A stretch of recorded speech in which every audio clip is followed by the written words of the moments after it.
আয়াহসাবুল ইনসানু আল্লান নাজমা ইযামা, মানুষ কি মনে করে আমি তার অস্তিত্ব সমূহগুলোকে একত্রিত করতে পারবো না? আল্লাহ তাআলা বলেন বালা কাদিরিনা আলা আন নুসাউইয়া বানানা, বরঞ্চ আমি তাদের অঙ্গুলির অগ্রভাগ পর্যন্ত সুবিন্যস্ত করতে সক্ষম।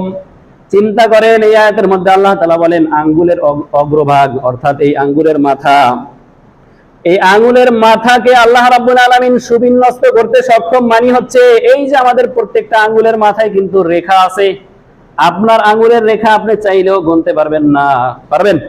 আজকে বাড়ি গিয়ে চেষ্টা করেন, দেখবেন প্যাচ কোনটা কোন দিকে গেছে একটু মিলাইবেন, একটু দেখবেন, একটু গোনার চেষ্টা করবেন। পারবেন? সম্ভবই না, এটা হবেই না, পারবেন না কোনোভাবেই। হয়তো কোনো যন্ত্রের সাহায্যে পারতে পারেন, তাও দেখবেন কয়েকবার মিস্টেক হয়ে গেছে, কয়েকবার ভুল হয়ে গেছে গা। তো আল্লাহ তাআলা বলেন শুধু তোমাদের দেহের গঠন না, তোমাদের এই আঙ্গুলের অগ্রভাগ, এই যে আঙ্গুলের মাথায় যে রেখাগুলো আছে, এগুলো আমি আল্লাহ রাব্বুল আলামিন সুবিন্যস্ত করতে সক্ষম। এইটা যদি আল্লাহ তাআলা একত্রিত করতে পারে, তাহলে আপনার আমার অর্জিত পাপ, দুনিয়াতে আকাম সাকাম যা করি সব সেদিন একত্রিত হবে না?